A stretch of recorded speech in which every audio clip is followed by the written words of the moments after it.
السلام عليكم ورحمة الله وبركاته. وعليكم السلام ورحمة الله وبركاته. الحمد لله رب العالمين الرحمن الرحيم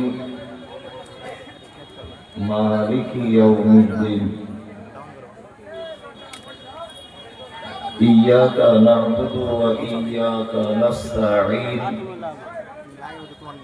اهدنا الصراط المستقيم صراط الذين أنعمت عليهم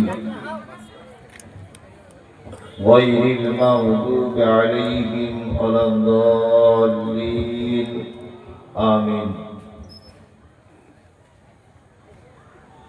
ربنا آتنا في الدنيا حسنة وفي الآخرة حسنة وقنا عذاب النار آمين.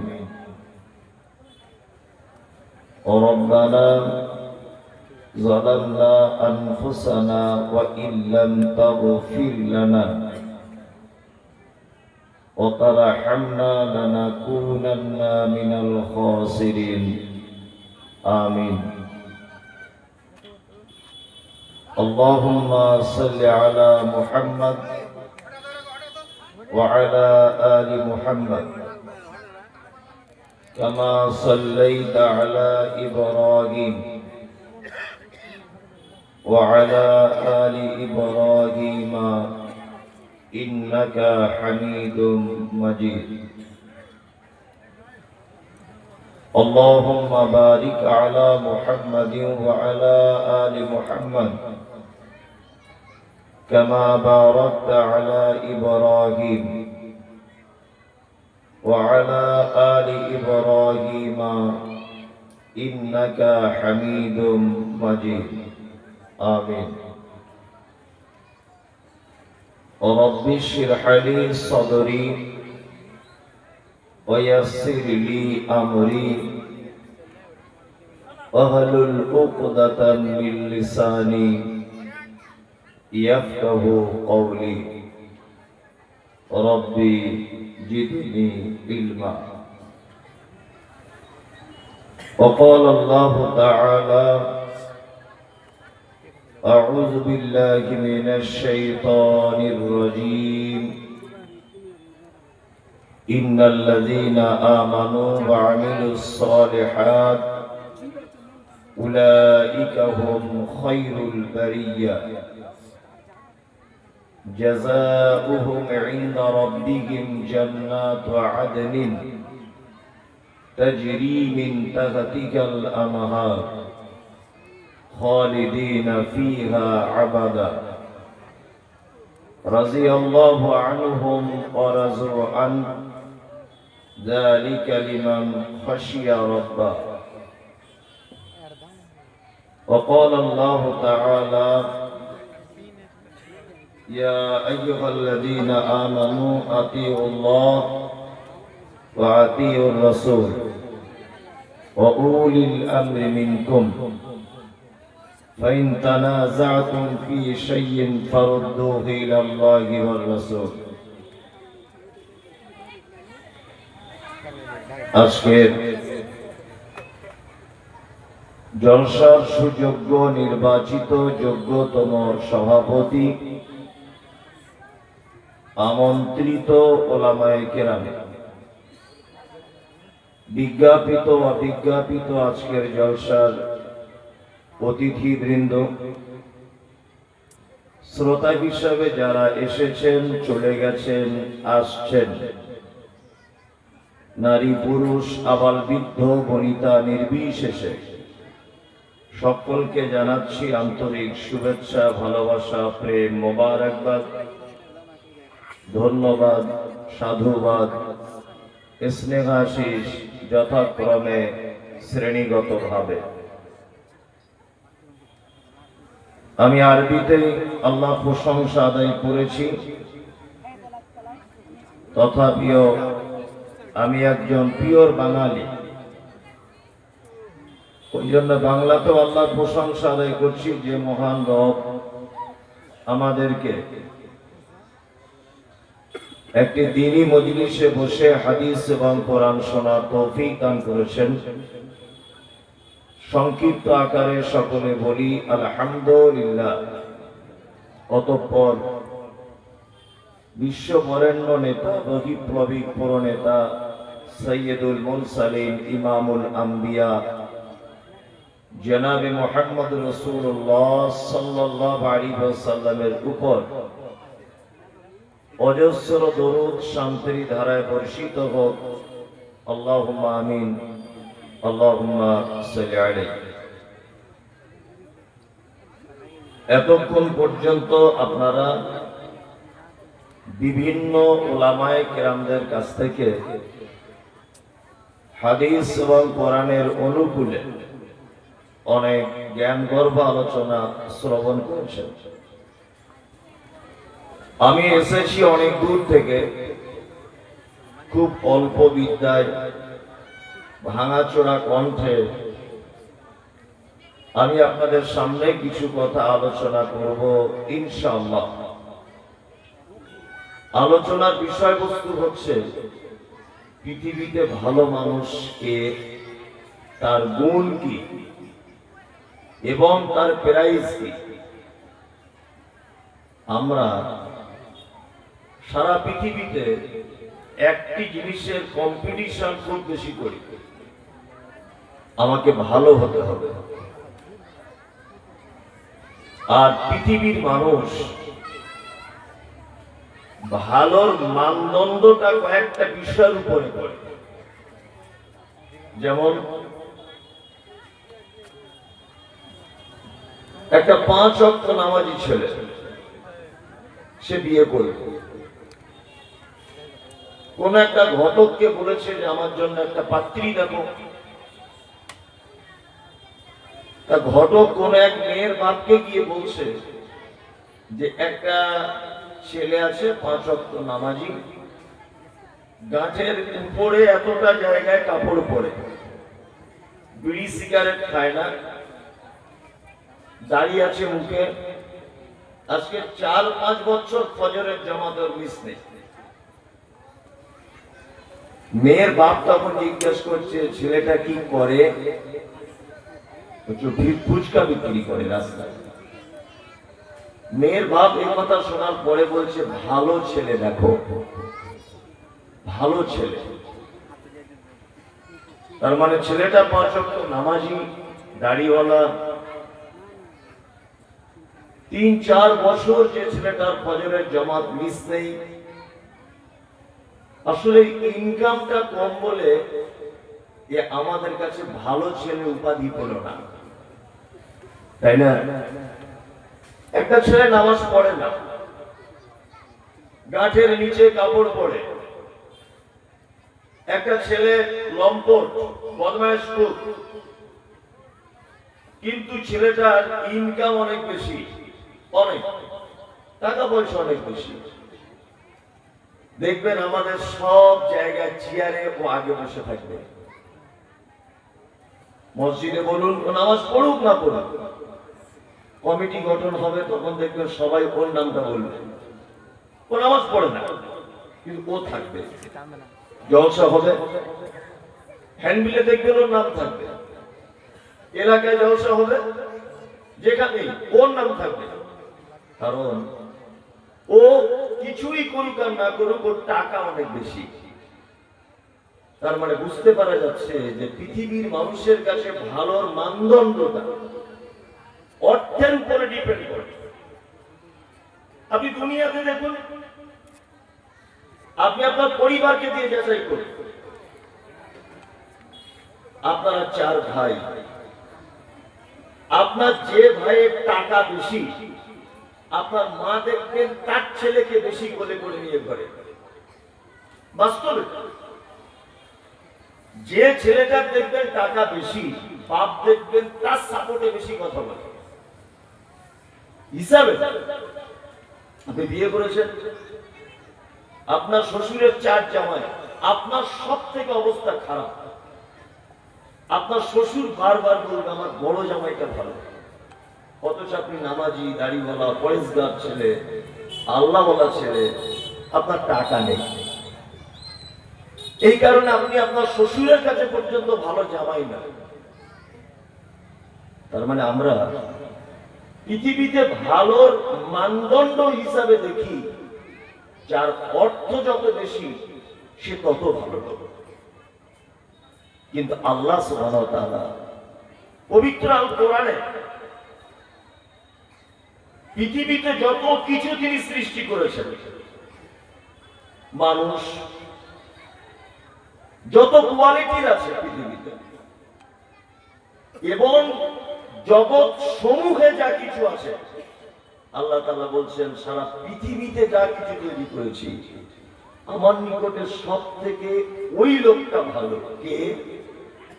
ইন্নাল্লাযীনা আমানু ওয়া আমিলুস সালিহাত উলাইকা হুম খায়রুল বারিয়া। আল্লাহ বলছে যারা ঈমান আনার পরে পরই সৎকর্ম করে, উলাইকা হুম খায়রুল বারিয়া, এরা সৃষ্টি জগতে যত সৃষ্টি আছে সমস্ত সৃষ্টির থেকে ওই লোকটা উত্তম। এটা কে বলছেন? আল্লাহ। তাহলে এখানে আমাদের দুটি কথা আল্লাহ সুবহানাহু ওয়া তাআলা বললেন। এক, ঈমান আনতে হবে। দুই, ঈমানের সাথে সাথে ভালো কাজ করতে হবে। এবার আপনাদেরকে আমি কয়েকটা জিনিস জানাই বা বোঝাই। আমি তো সুর করে করে আর বক্তব্য দিই না, এই একটা একটা একটা একটা করে গল্পর মতো করে বলি। আর আমার উদ্দেশ্য এতে আছে যে মানুষ অন্তত কিছু শিখুক, আর দুটো কথা তো শিখবে, এই অনেক। আচ্ছা বলুন তো, জান্নাতে যেতে গেলে কি কি লাগে এটা জানা আছে? জান্নাতে যেতে গেলে কি কি প্রয়োজন হবে এটা জানা আছে? না। আপনি এখান থেকে সৌদি আরবে যাবেন,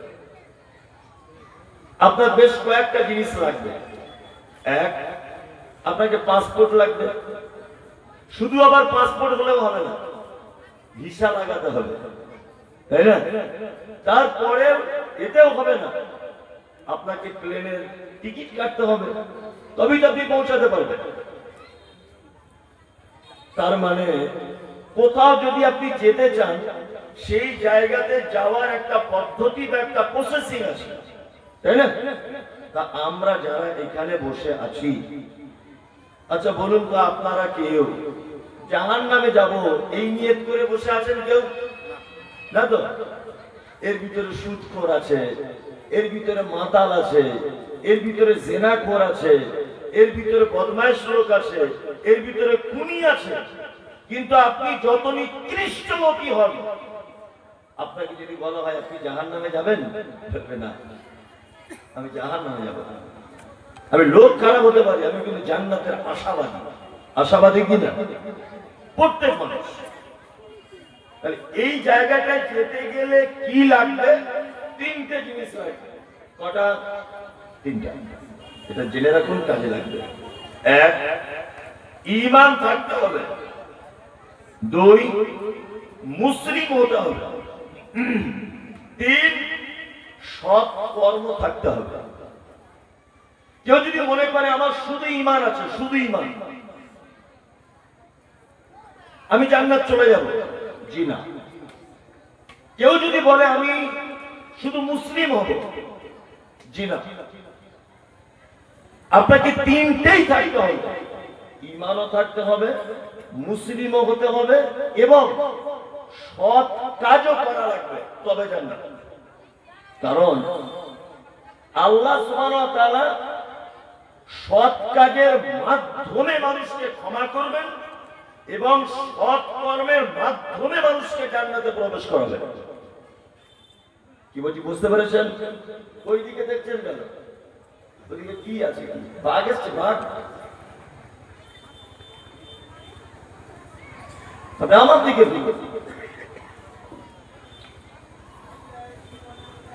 আল্লাহ সুবহানাহু ওয়া তাআলা তিনটে কাজের মাধ্যমে মানুষকে কোথায় দেবেন? জান্নাতে যাবে।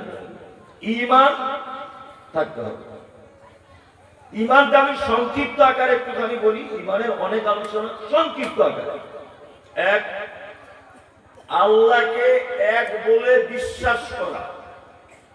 দুই, মুহাম্মদ সাল্লাল্লাহু আলাইহি ওয়াসাল্লামকে শেষ নবী বলে বিশ্বাস করা। তিন, পবিত্র আল কোরআনের আদেশ এবং নিষেধ সমূহকে দ্বিধাহীন চিত্তে মেনে নেওয়া। এর নাম কি? ঈমান।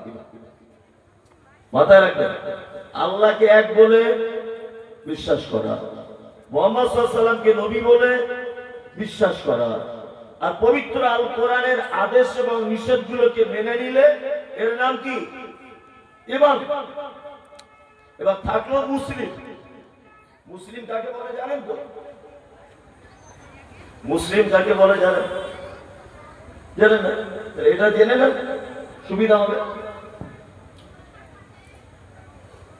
আপনাদের এলাকায় গরু দিয়ে মাঠে নাঙল লাগায়, হাল চালায়।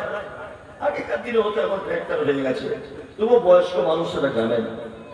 আমাদের কলকাতার 24 পরগনা, আমি যেখানে বসবাস করি সেখানকার কথা বলছি, যে গরু নাঙল চালায় ওই গরুর নাকের ভিতর দিয়ে ফুটো করে একটা দড়ি লাগিয়ে দেয়, তাই না? এই দড়িটা লাগায় কেন? দড়ি লাগানোর আগে পর্যন্ত গরুটা নিজের স্বাধীনতাতে চলতে পারত, আর দড়ি লাগানো হয়ে গেছে মানে ওর আর কোন স্বাধীনতা থাকলো না। এখন মালিক যা বলবে, যে দিকে টানবে ওকে সেই দিকে যেতে হবে, তাই না?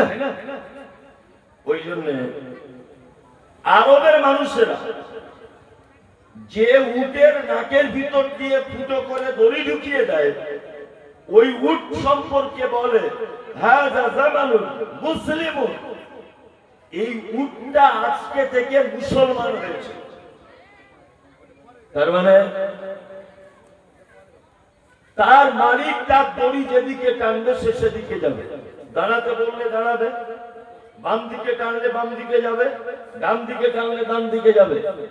মুসলিম হচ্ছে সেই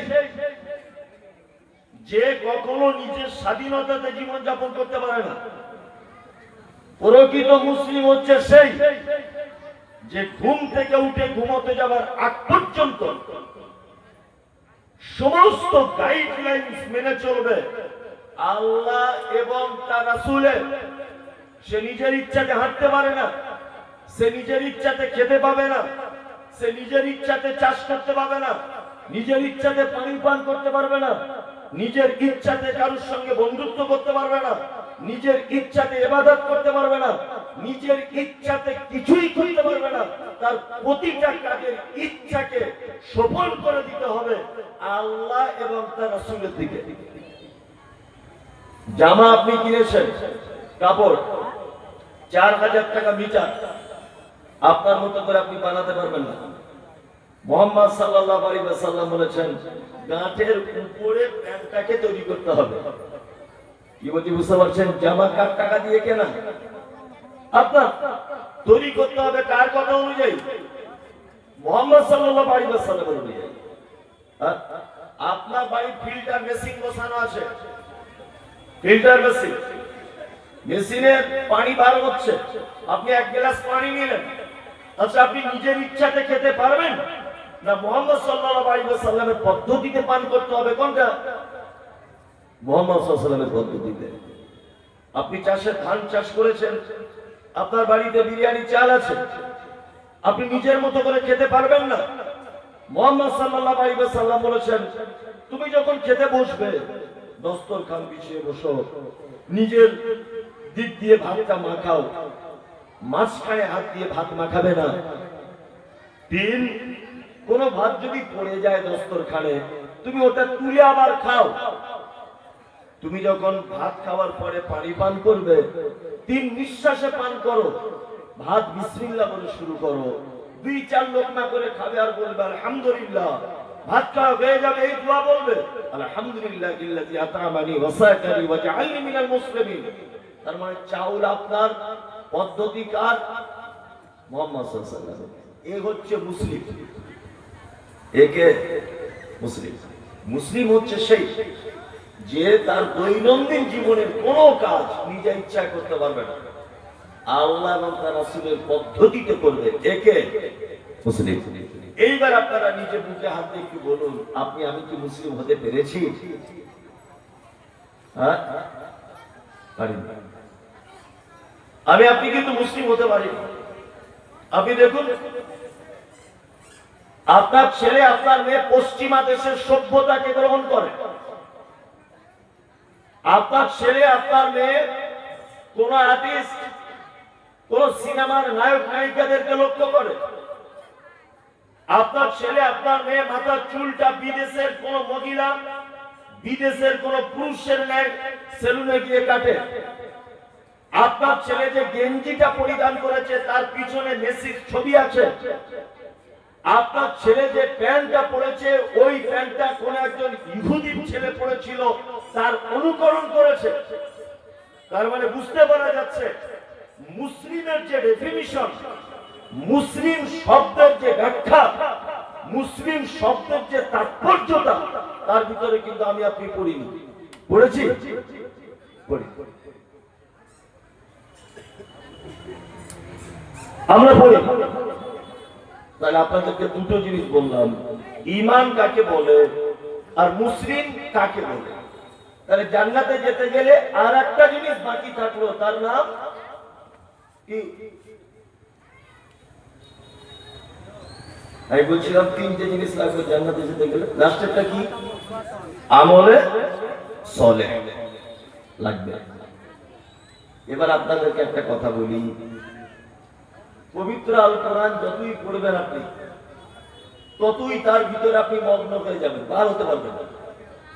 আর পবিত্র আল কোরআনের শব্দগুলিকে এমন করে চয়ন করা হয়েছে, মানে বিস্ময়ে অভিভূত হবেন আপনি যে আল্লাহ সুবহানাহু ওয়া তাআলা এত সুন্দর করে কোরআনটাকে সাজিয়েছেন। এই দেখুন একটা কথা বলি, পবিত্র আল কোরআনে যত জায়গায় আল্লাহ সুবহানাহু ওয়া তাআলা মানুষকে ভালো কাজ করার কথা বলেছেন, কোন জায়গাতে ভালো কাজের নির্দিষ্টকরণ করা হয়নি।